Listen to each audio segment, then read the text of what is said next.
order on September 16th. As chairman of the Finance Committee, I find that due to the state of emergency declared by the governor as a result of the COVID-19 pandemic, and in accordance with the governor's emergency order number 12, pursuant to Executive Order 2020-04 and subsequent extensions, this public body is authorized to meet electronically.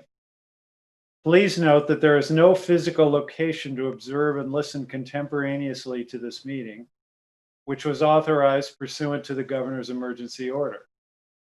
However, in accordance with the emergency order, I am confirming that we are first providing public access to the meeting by telephone with additional access possibilities by video or other electronic means.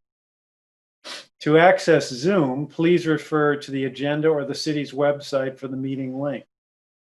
To join by phone, dial 1-929-205-6099. The meeting ID being 828-5148-4104 and the passcode being 100380. The public may also view the meeting via channel 16. Second, providing public notice of the necessary information for accessing the meeting. We previously gave notice to the public of the necessary information for accessing the meeting through public postings. Instructions have been provided on the City of Nashua's website at www.nashuanh.gov and publicly noticed at City Hall and the Nashua Public Library. Third, providing a mechanism for the public to alert the public body during the meeting if there are problems with access. If anybody has a problem accessing the meeting via phone or channel 16, please call 603-821-2049 and they will help you connect. Fourth, adjourning the meeting if the public is unable to access the meeting. In the event the public is unable to access the meeting via the methods mentioned above, the meeting will be adjourned and rescheduled. Please note that all votes that are being taken during this meeting shall be done by roll call. Let's start the meeting by taking a roll call attendance. When each member states their presence, please also state whether there is anyone in the room with you during this meeting, which is required under the right to know law. So is the clerk with us? Alderman Harriet Gathright, are you here? Mr. Mayor, she seems to be having some problems. She says she's going to try to come in by phone. Did you want me to call the roll? That would be great. Thank you. Okay. Alderman Klee, I'm here. I'm alone and I can hear everybody. Alderman Liu? Here, I'm alone and I can hear everyone. Thank you. Alderman Harriet Gathright is not with us yet. Alderwoman Kelly? I'm here, I'm alone, and I can hear everyone. Thank you. Alderman Laws? I'm here, I'm alone, and I can hear everyone. Mr. Mayor, I believe we have quorum. We have one. I'm here. Oh, sorry, Mr. Mayor. I'm here and I'm alone in the room, and Alderman Harriet Gathright is trying to join us, we understand, but may not be able to. Before we go to public comment, I just wanted to mention to committee members that I have recovered from COVID-19.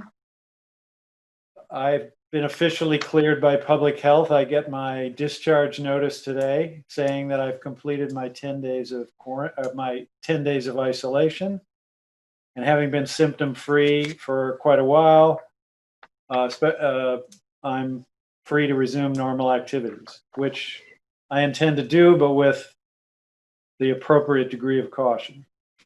Anyway, thank you everyone for all of your kind words and everything that, all the nice things that were said during my illness. And I do think I was fortunate to have a mild case. So I had flu symptoms, but that was it. Nothing more serious than that.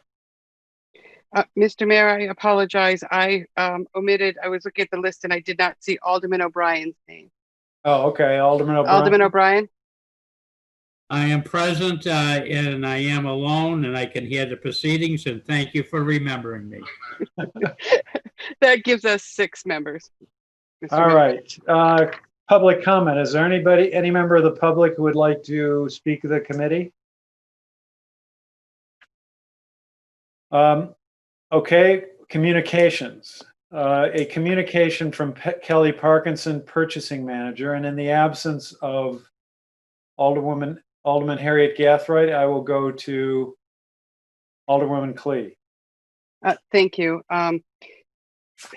Okay, make sure I have this right. A motion to accept, place on file, and award the renovations of the City Hall due to COVID-19 social distancing, the City Clerk's Office, Motor Vehicles, Tax and Assessing Department to create workspaces that comply with CDC social distancing protocols in the amount of $913,343.24 to D.L. King by roll call.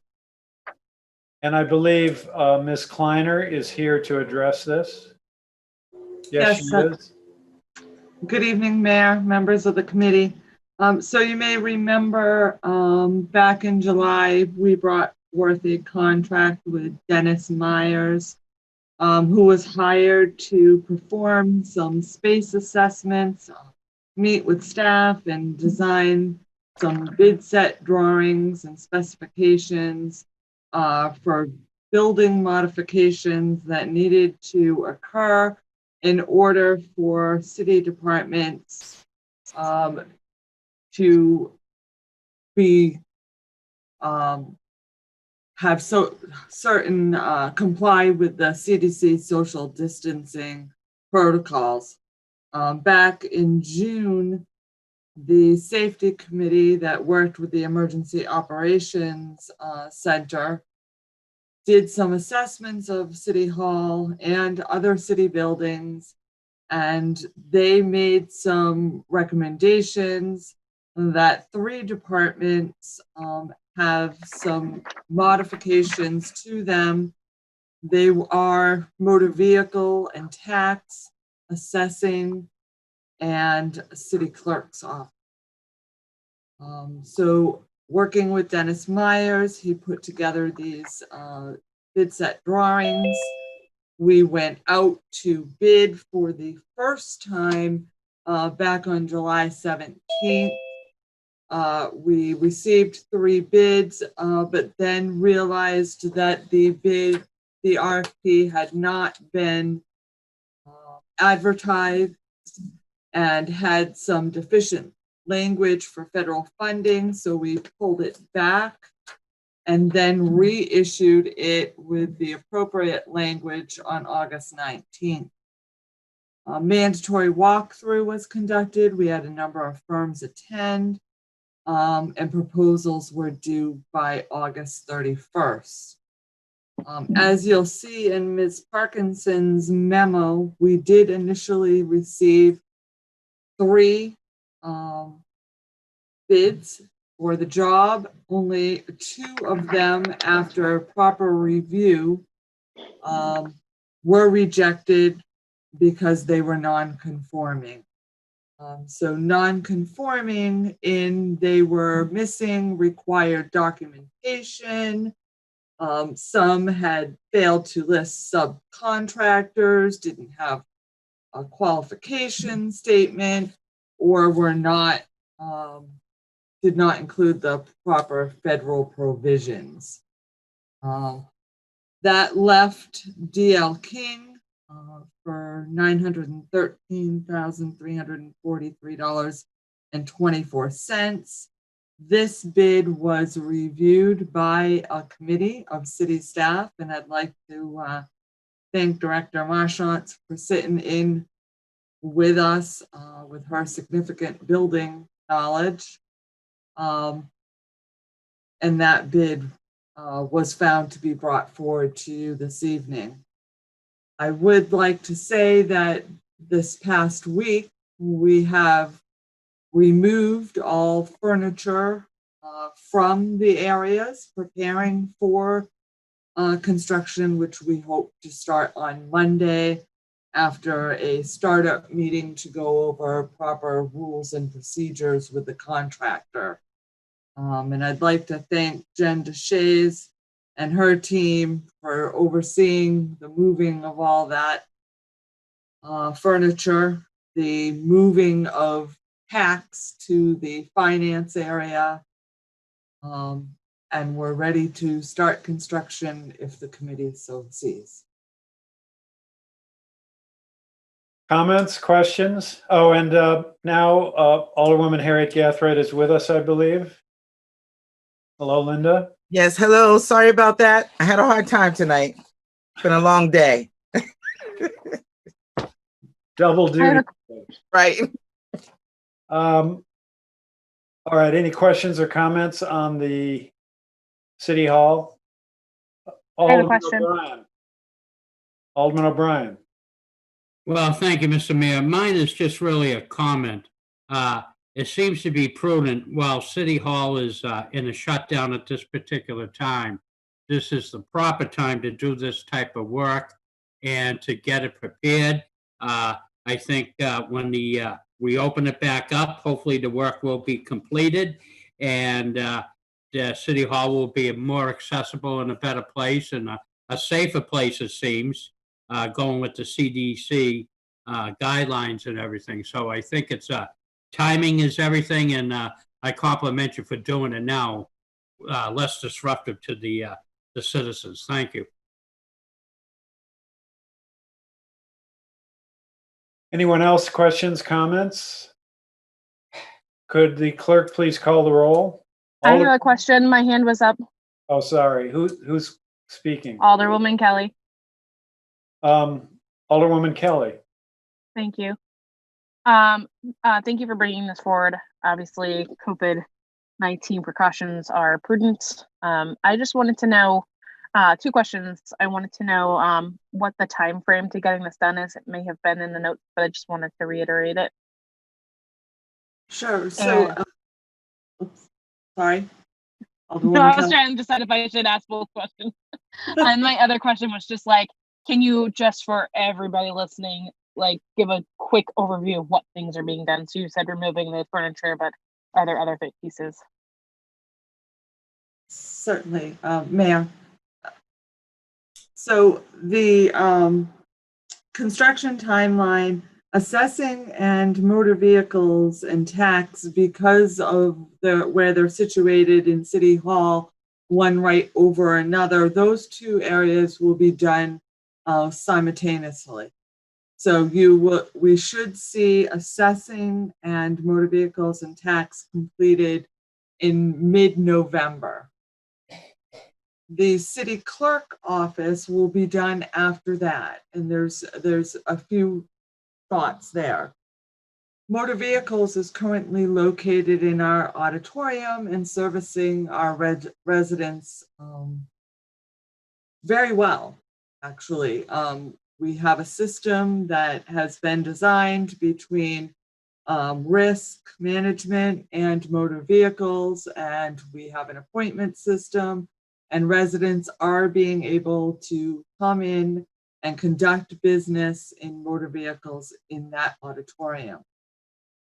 Having said that, there is nowhere to move the city clerk's office at this time in order for them to conduct the very necessary work of the election.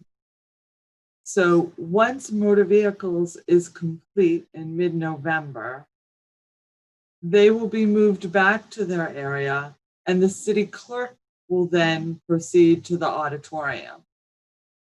So that's one reason for the phasing. We expect the city clerk to be done by the end of the year, which also includes the widening of the doorway leading from the main hallway with the Aldermanic photos into the general rotunda. So you'll notice that that doorway is very, very narrow. And that does not meet CDC socially distancing protocols. So while we're working on the city clerk's office, we'll be also working to expand that doorway. But hopefully everything will be done by the end of the year. Alderwoman Kelly, do you have follow-up? Yeah, I do actually. So I just want to make sure I understood you clearly. So the reason we're not doing the city clerk's office first is that putting them in the auditorium will disrupt their ability to conduct the work that needs to be done for the election. Actually, I'm sorry, Mayor, if I may. Yeah.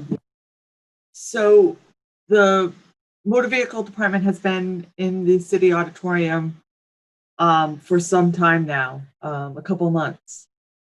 We needed to open up motor vehicles so that our residents could register their cars. The only place that we could do that was the city auditorium, and we actually hired the same vendor, DL King, to come in and create some temporary socially distanced areas for those motor vehicle clerks to service our residents. So that was done back in July, and they've been up there. It didn't make sense to not have motor vehicles operational to serve our residents. And the city clerk indicated that it may be best for her to actually move after the general election. So that was the train of planning there. Alderwoman Kelly? I'm good. Alderwoman Kelly and Alderman Laws are only on video, and I can't see an electronic hand, so I don't have it on my screen for some reason. So if you want to ask a question or something, just speak up. The other people I can see, so the other people you could just raise your hand, and I can see you on video. Thank you. I think Alderwoman Lou had a question. Yes, I do. Thank you, Mr. Mayor. One of my questions is, when we get an incomplete bid, I just don't know the process. So are we not able to, does this process work such that if the bid does not conform, then we can't coach them on what they need to do? The reason I'm asking this is it just, I notice it seems frequently, we might have a situation like this where we have, one bidder or one conforming bidder.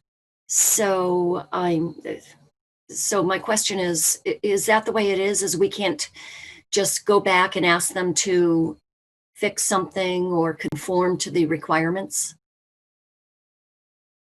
Yeah. Ms. Kleiner? No, normally we would not. So there's a couple things to consider here. The bidding process within the city is a very public process. So once bids are received, they are posted on our city website, and all the bidders have access to the other bidders' information. Oh. So a bid has to be complete when submitted. It would really give an unfair advantage if one bidder saw other bidders' information and then we went back and asked them to change certain things. It would give an unfair advantage. So the bids must be complete. We specify that. We're very clear in our language on that. And these individuals, we do reach out, we do talk to them after about exactly why their bids were rejected, and hope that they'll bid on future projects. When you don't follow the rules strictly, there can easily be litigation over whether the bid was improperly awarded. Oh. And especially when there's federal money involved, there's federal requirements that you bid it and you only consider conforming bid. Thank you. I just have a couple of other questions, if I could. Yes. I can't find the schedule. It's like a Gantt chart where you see what's starting and what's ending, or what, when it starts and when it ends. I thought I saw it, but if anyone knows what page it's on. And my question is, just several of these items take 2 months. Several of these departments will be 2 months, under construction, it looked to me. And that just seems excessive. But then the other question is,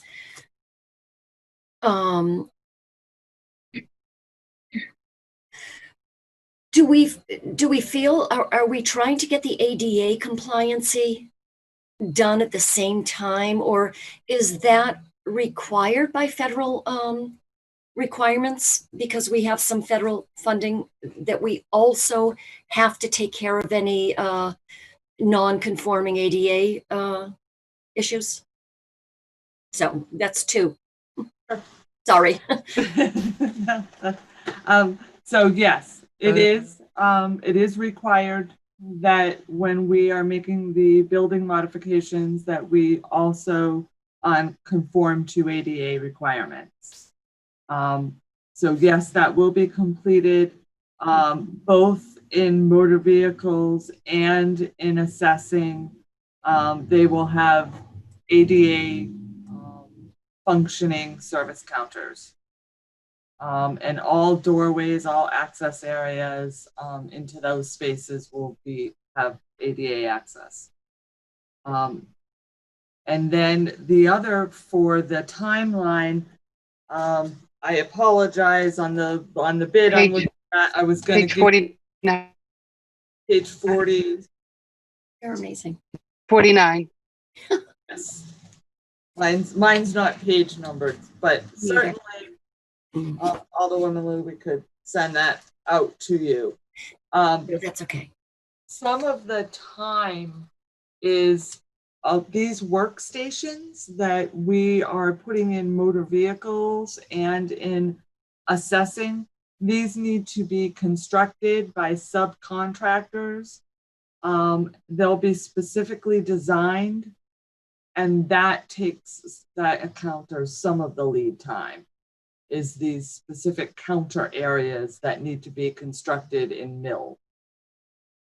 The other thing is that we'll be working on updating some of our HVAC and our lighting. We hope to reach out and work with our energy manager, Doria Brown, to get some feedback on if we can qualify for some energy credits due to the project, as we're updating some of the lighting involved. So it's a significant project, and that leads to the significant need. Thank you. No, I can go back on that, those minutes. Thank you, Alderman Klee, because I guess you can get the page numbers on the city website. It just doesn't print out on the the printout, I don't think. But Yes, it does. It prints out. oh, all right. Well, the reason I asked, I understand. I mean, it's great that we're doing the ADA, but I wanted to just clarify. I think for some people in the audience, they're concerned. I would think their concern is, why can't we do this for less money? So that's why I asked the question about the ADA. It's not that we're just electing to take care of these other issues. It's that when we use the federal funds, we need to do that. You are required. Okay, thank you. Any other questions, comments? Alderwoman Klee. Thank you, Mr. Mayor. And Actually, thank you, Alderman Lou, for bringing up the ADA and the requirement. I think that was a good point to make to the audience. Director Kleiner, I see that there's fire protection that's going to be changing, and the HVAC you mentioned. Will the HVAC?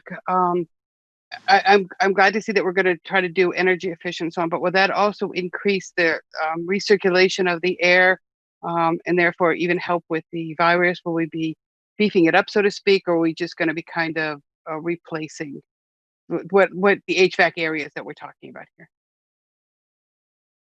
A good question, Alderwoman Clee. No, we will be looking at the air circulation as it relates to the guidelines that have been set forth. We know that as you're completing any building project now, the air circulation within your building, our public health department tells us all the time, that's one of the most important things that you can do.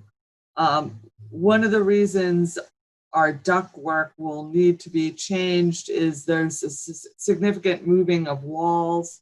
There's a creation of a new room outside of assessing where a significant amount of our ductwork is on the lower level.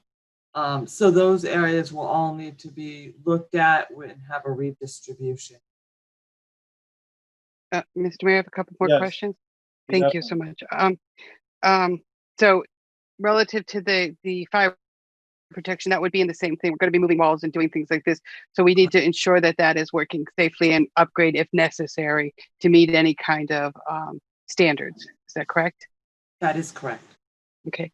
And then my next question is a little bit more to some of the emails and comments that we've received. One of them was relative to a quote unquote kitchen that was being put in, and that it was kind of a wasteful. But when I look at everything, I see that there's possibly like an upgrade to a break room with some a cabinetry and so on. Is that again also to create social distancing, or is that just because it happens to be near a space that we are working on? Great question. So there is a room in the city clerk, by the city clerk's office, in between city clerk and finance. That will be made into a break room. There is currently very limited break room space in City Hall. It would be impossible for our City Hall departments to socially distance with the current break room space that we have. There's one small room in motor vehicles that serves all motor vehicle staff and all tax staff. That in itself is a small room with a significant amount of employees. HR, city clerk, finance, my office, there's no room for them to go into, except for the room that is in the basement area, and that is handled by the staff in assessing, purchasing, accounts payable. So unfortunately, for social distancing purposes, we have to create another break space. Thank you, Director Kleiner. Just one more comment, Mr. Mayor. Thank you. Director Kleiner, I appreciate that. Every place I've worked, we've always had a break room, and it was to allow people to get away from their desks without necessarily leaving the confines of the building, which tend to increase longer breaks than that they would have expected because it's hard to come and go and so on. So I truly appreciate that you're doing this, maintaining social distancing, and I don't believe it is a waste or extravagant expense. So thank you for keeping that in mind when you are all developing this plan. Thank you. Anyone else? Could the clerk please call the roll?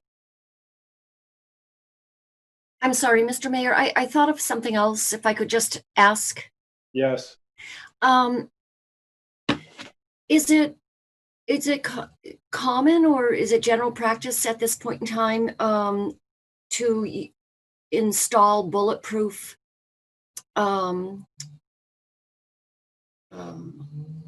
protection Or, so I'm concerned about the cost of that.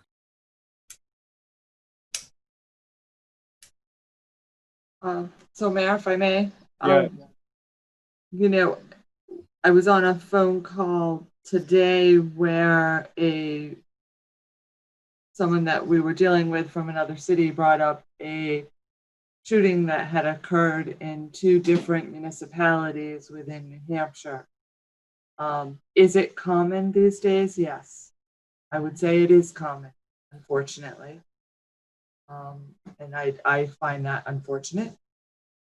But it is our responsibility to protect not only our employees, but our citizens at all times.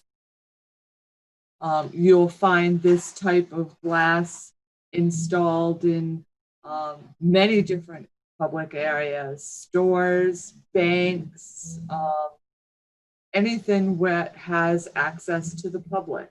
So it's these days, this is not unordinary, and I do consider it a safety measure. How expensive is it?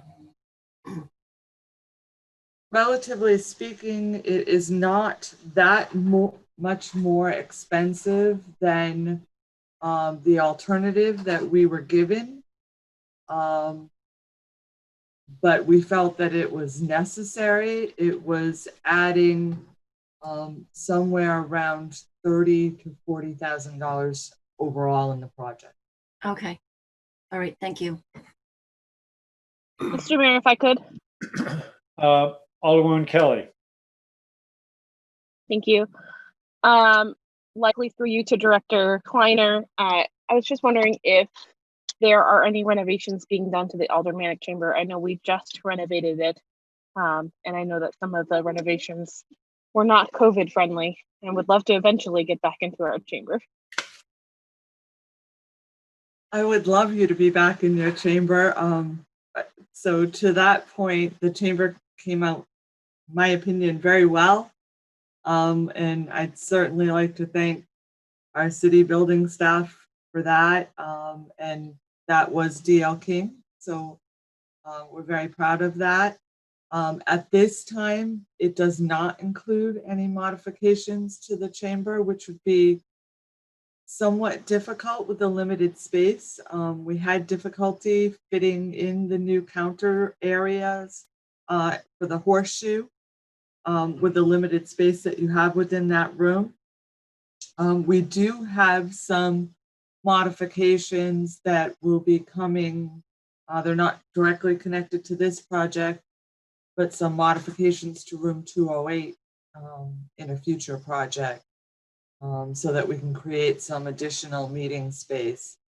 Meeting space within the city hall building is a challenge. It's a challenge for city staff as well as outside organizations, and we realize that.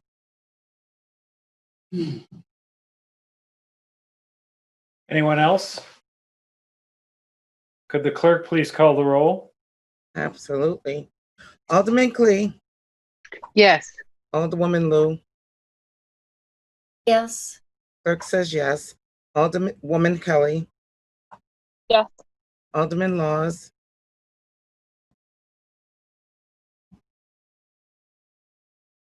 Alderman Laws, You're on mute.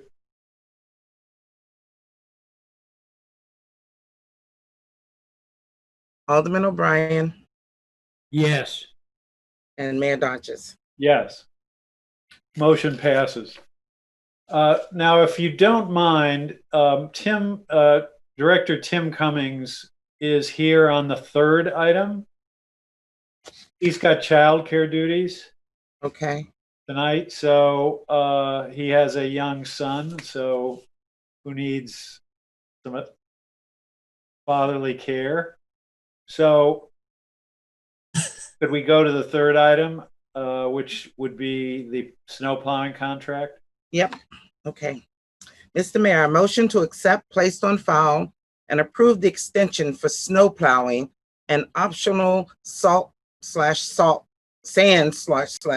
treatment and snow removal services in the amount not to exceed $40,000 to Accurate Dimensions LLC of Bedford, New Hampshire by roll call. Mr. Cummings? Yes, thank you, Mr. Mayor. For the record, Tim Cummings, Director of Economic Development. This is an annual contract that you've seen in the past. A year or two ago, we went out for an RFP. This is just following along with that 3-year contract where we're looking to amend it for its second year. The terms have not changed from our previous awarding of the contract in any great manner. And so we're just looking to get this approved so we can have our outside vendor in place for the snowfall season coming up this year. Questions or comments? I have a question. Alderwoman Kelly? Thank you. I'll keep it short. I know you have fatherly duties. I just wanted to know, I just wanted to ask you if this includes sidewalk snow removal. If I may, Mr. Mayor. Yes. So it wouldn't be prohibited from it, but that is not the main thrust of this contract. This contract is for parking lots predominantly throughout the city. The city staff itself does the sidewalks in certain select areas in the downtown solely. But if needed be, could we call on this group to help us? The answer is yes. I could follow on. Yes, go ahead. Thank you. Thanks for that answer. I know you guys all work hard. I definitely have heard from downtown businesses that snow removal, more snow removal, especially on the sidewalks, would be helpful. So I'm sure we can talk about that at a different time, but I just wanted to ask if it was included in this contract. Thanks. Any other questions, comments? Yes, Alderwoman Lou? thank you. Did we get a credit for snow removal last year? Or is that just not the way these contracts are set up? I would think it's not. No, these contracts are not set up so we get a credit. We don't issue the money up front. We don't pay the money up front? Is that what you said it meant? Correct. Yeah, there was no credit. Right, this contract is for, it's a flat fee. No. Oh, it's not. I see. It's up to a certain number, up to 40,000. Oh, Could be less, depending on snowfall. thank you. Anyone else? Alderwoman Harriet Gathright, would you please call the roll? Alderman Clay, Yes. Alderwoman Lou, Yes, clerk says yes. Alderwoman Kelly. Yes. Alderman Laws. Alderman O'Brien, Yes. Mayor Donches. Yes, motion passes. And Mr. Cummings, you're excused. Thank you. I got to go attend to my fatherly duties. Yeah. All right, now let's go back to the second item, which is the transit van. Yep. Alderman Harriet Gathright. I motion to accept, place on file, and approve the purchase of one low-floor cutaway van to replace a Nashua Transit van that was totaled on April 30th, 2020, in the amount of $123,521 to New England Wheels, Inc.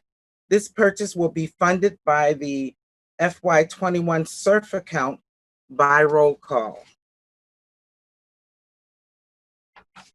I believe Ms. DeShay is here on this. Oh, it's me. Oh, are you Ms. Parkinson? I don't know who's covering this. Yeah, it's me. Ms. Marchand emailed and asked me to cover tonight for her on this. Okay, can you go ahead? Sure. This is for a van that was totaled in April for the transit. It was reimbursed for 63,865 by risk to the Capital Reserve Fund. The balance was approved by the budget review on August 5th. And it's a like for like replacement.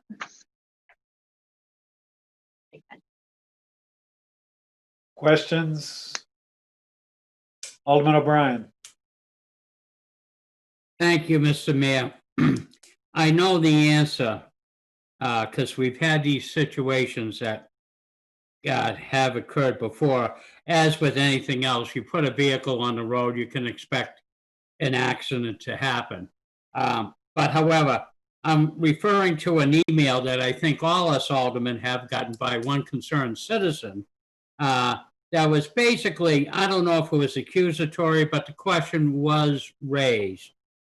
And maybe they didn't completely understand our process.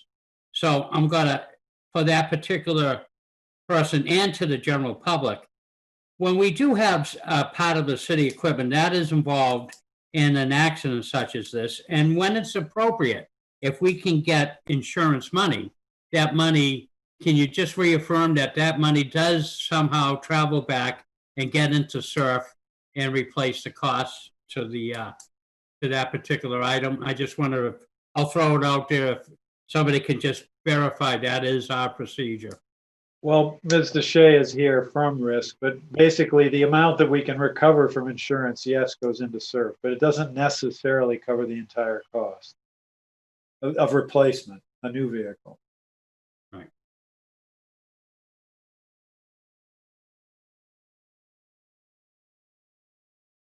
Well, I'm good, thank you. In this case, I think we recovered 63,000 or something like that, or what was the number, Ms. DeShay? I have it at 63,865. Yeah, that's what we recovered from the insurance carrier. Mm-hmm. All right, can the clerk please call the roll? Alderman Clee, Yes. Alderwoman Lou, Yes. clerk says yes. Alderwoman Kelly,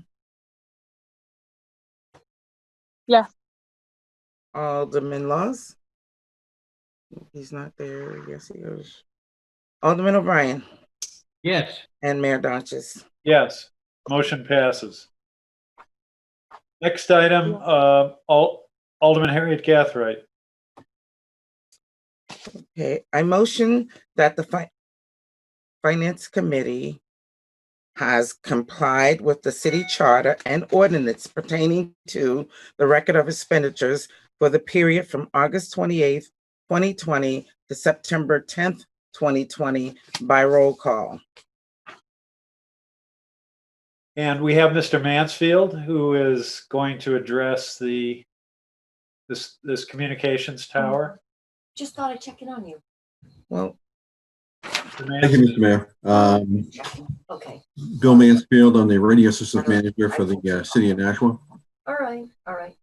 Ms. Lou, we can hear you talking on the side. Bye-bye. I think that's Sorry, was the motion for the record of expenditure or the tower? it should, this is for expenditures. Did I miss? That's what my next one was. And then we go into, well, we do have other stuff later, but that's the way this is written. And I'm following the outline that was sent out today.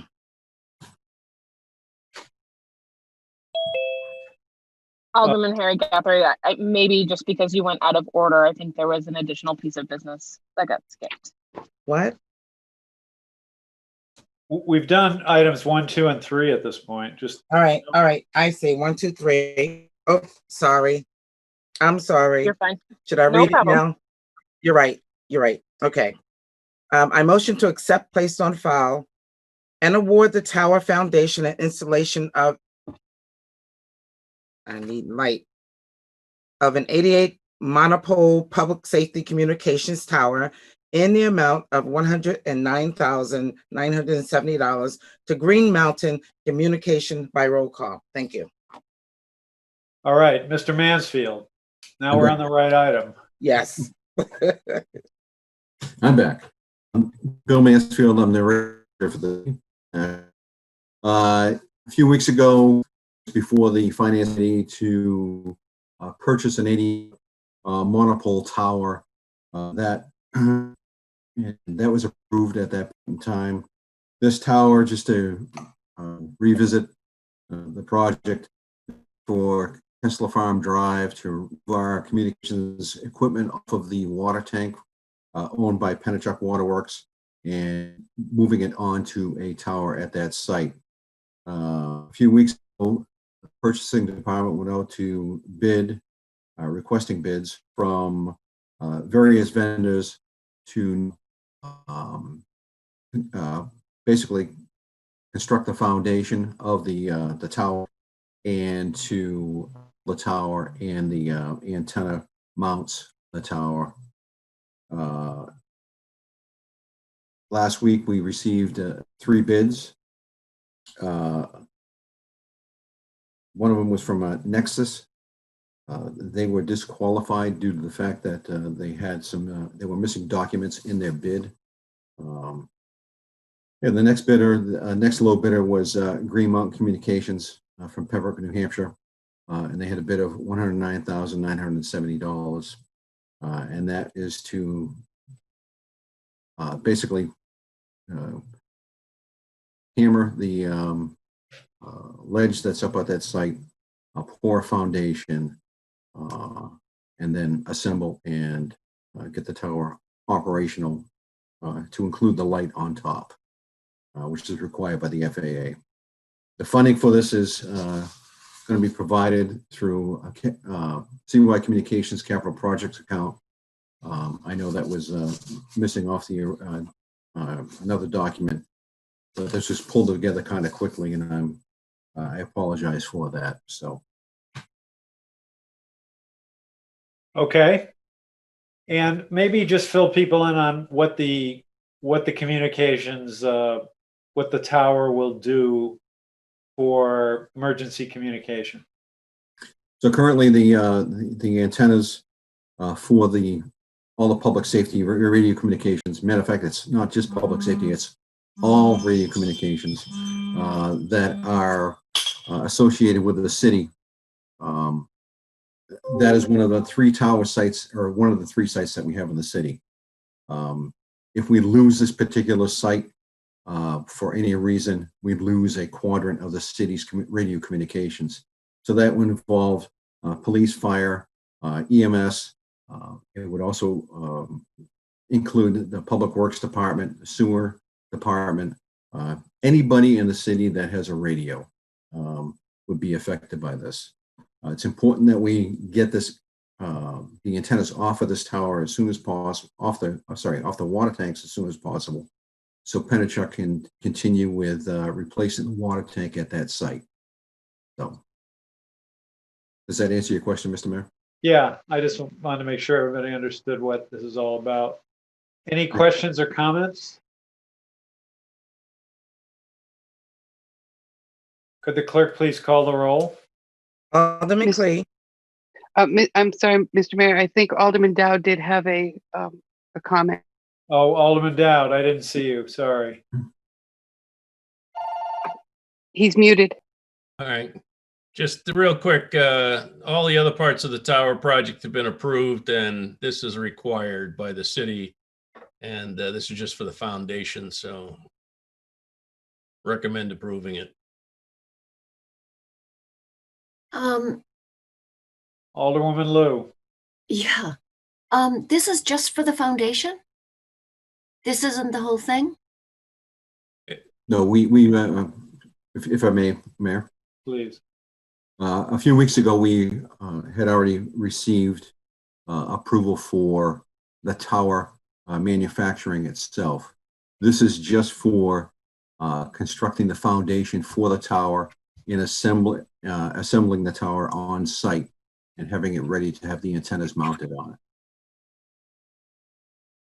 So, I'm sorry, what percentage of the total cost is this? Of the total cost of the entire project? Yeah, I thought this was the total project. So if you could just help me understand what part of the total project is this? This would probably total about half the project. Okay. Thank you. Anyone else?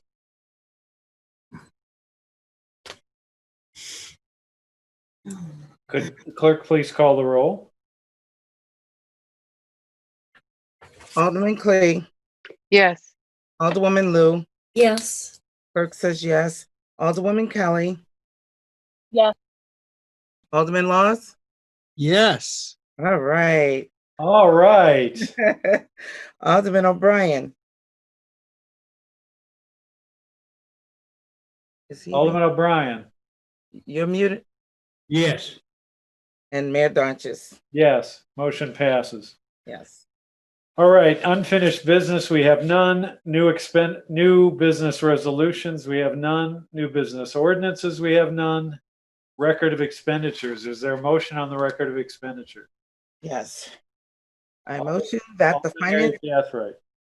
I motion that the Finance Committee has complied with the city charter and ordinance pertaining to the record of expenditures for the period from August 28th, 2020 to September 10th, 2020 by roll call. Any comments or questions?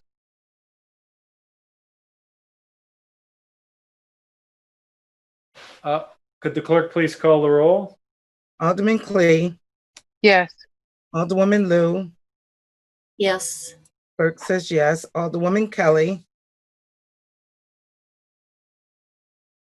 Yes. Alderman Laws, Yes. Alderman O'Brien, Yes. and Mayor Donches. Yes, and the motion passes. General discussion, are there any general discussion items? Public comments. Any members of the public? I don't see anyone on. Remarks by alderman. Do any aldermen have remarks? Alderman O'Brien. Hello? Hello? Hello, can you hear me? Yes. This public comment? Yes. You moved too quickly. All right, I didn't know there was anyone even on. Go ahead. That's because I'm going through my phone. Okay, go ahead. Lori Ortolano, 41 Berkeley Street, and I'm aware that it's a 5-minute public comment. Just quickly, I tuned in a few minutes late, so I don't know if this was discussed, but I'm concerned that the amount of money being spent for the COVID renovations is really more about a city hall renovation. And I don't know if you talked about it, but I would be interested in knowing how many other city halls are closing down for such an extended period of time to deal with COVID renovations, like Manchester, some of these towns that have older city halls.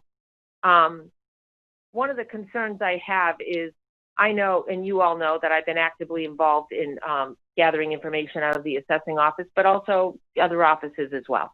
And I know that the director told the Board of Assessors at a couple meetings ago that City Hall would be closing around the assessing office would be closing for renovations around September 10th. And that was the end of the discussion. You know, for people like me and other members of the public, we want to know when City Hall is going to be open, and not just a little open, actually open like other towns around us. And I want to know when the assessing office is going to be open. And more importantly, while it's closed, does that mean we don't have access to any records anymore at all? What's available to the public while City Hall is closed? Are property record files available? I would like your administrators to think about us when they speak about these issues. Because for somebody like me to have to write letters in and send emails asking what information is available now and when it will be open, for me, it's particularly painful because it becomes a numbered correspondence that goes up to the legal office gets addressed by the legal office, gets put in a file and used in litigation against me. And I don't want to be in that situation. I want my city officials to just give complete information when you're out there talking. Now, for the last 3 weeks, I've had to drive to Hudson to get documents notarized because City Hall is so closed up in Nashua that we don't have a notary or a place that I can walk in and use a notary in City Hall. And I don't know why I can go to Londonderry, Litchfield, and Hudson and walk in and get, with a mask on, and get my documents notarized, but I can't do it in Nashua. I just went up north to North Country and walked into a town hall to get a document addressed. I mean, I really want to know when City Hall is going to be open, and mostly I want to know that our ability to obtain information isn't shut down for the next 3 months because we're doing such an extensive renovation. Thank you.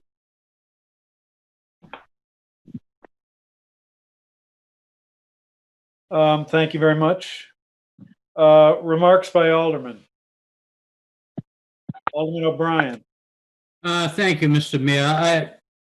I just would like to say that in my years with the city and dealing a lot with City Hall, I remember when the last major project was started in City Hall.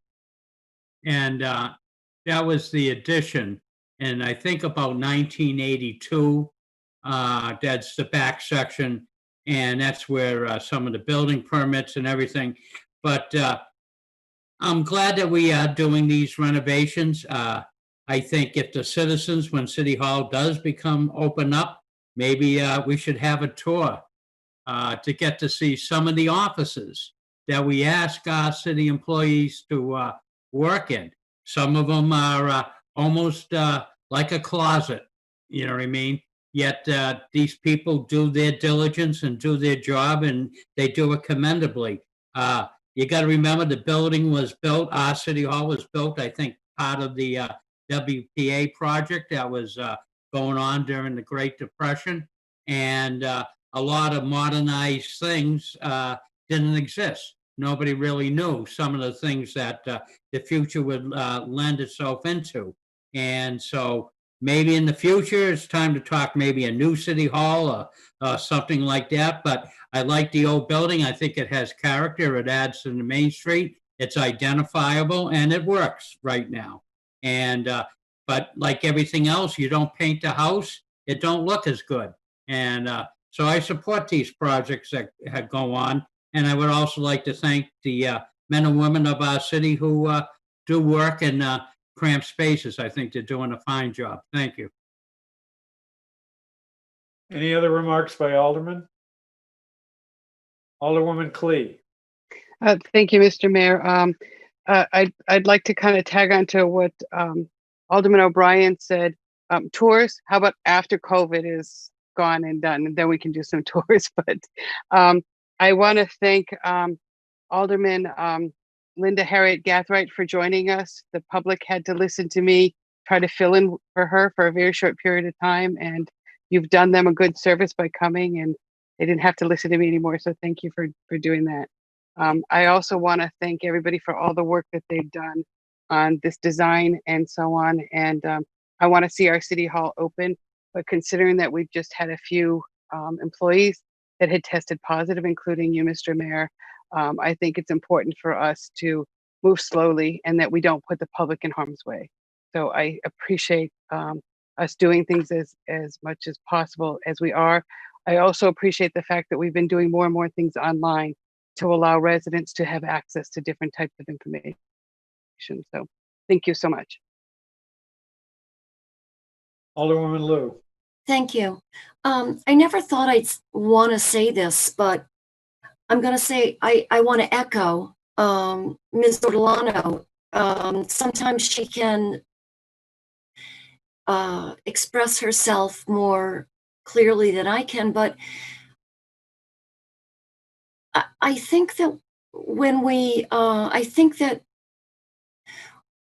we're rehabbing the City Hall, we have to keep in mind that we're in the middle of a very uncertain financial situation, and everyone that is paying taxes in Nashua is very concerned about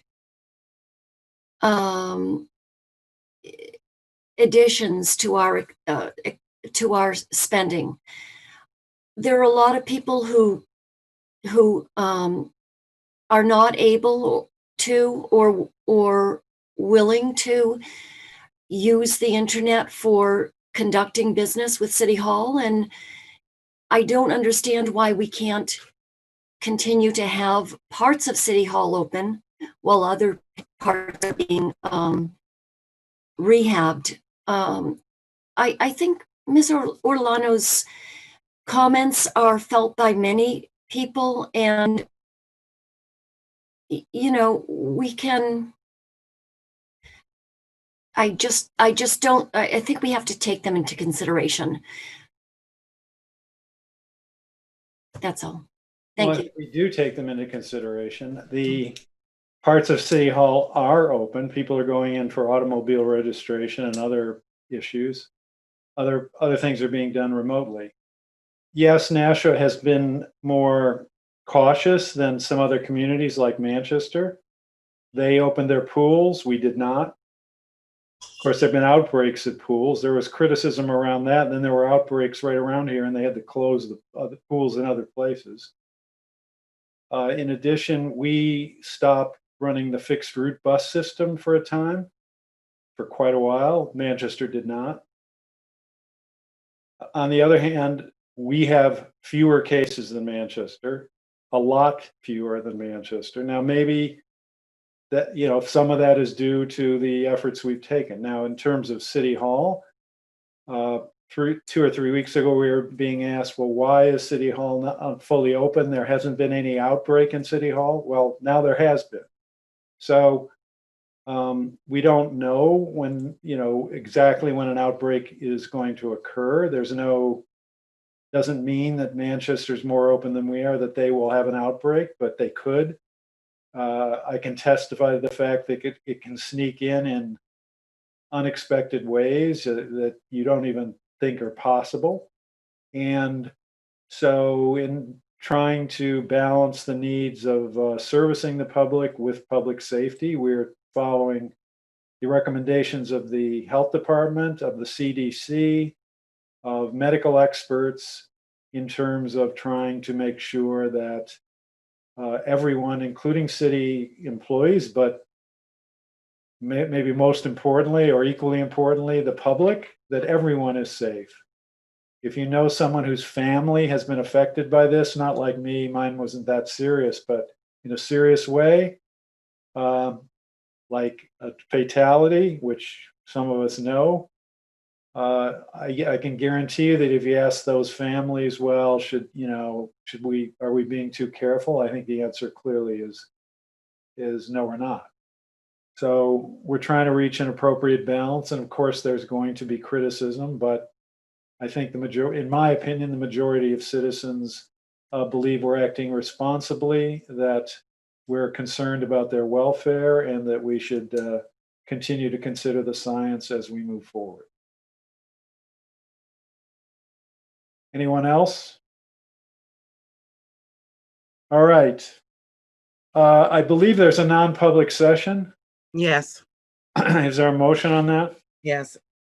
I motion that the Finance Committee go into non-public session by roll call pursuant to RSA 91-A:3E, consideration or negotiation of pending claims or litigations which have been threatened in writing or filed by or against the public body or any subdivision thereof, or against any member thereof because of his or her membership in such public body, until the claim or litigation has been fully adjudicated or otherwise settled. Any application filed for tax abatement pursuant to law with any body or board shall not constitute a threatened or filed litigation against any public body for the purpose of this subparagraph by roll call. And it needs to be seconded by an alderman. Is there I'll second that. I'll second it. Been made and seconded. Would the clerk please call the roll? Okay. Alderman Clee, Yes. Alderwoman Lou, Yes. clerk says yes. Alderwoman Kelly, Yes. Alderman Laws, Yeah. Alderman O'Brien, Yes. and Mayor Donches. Yes. So we're going to go into non-public session for the CTV people. We should now not be broadcast during the non-public. So I hope you make sure we're not on TV. And we do need to Mr. come Mayor, back.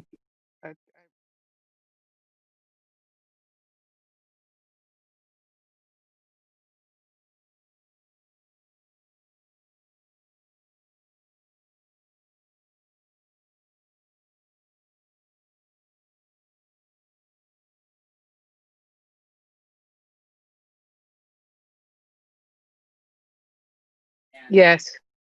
Alderwoman Lou,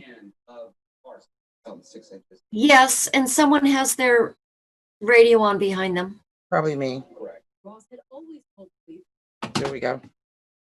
All right, clerk says yes. Alderwoman Kelly, Yes. Alderman Laws, Yes. Alderman O'Brien,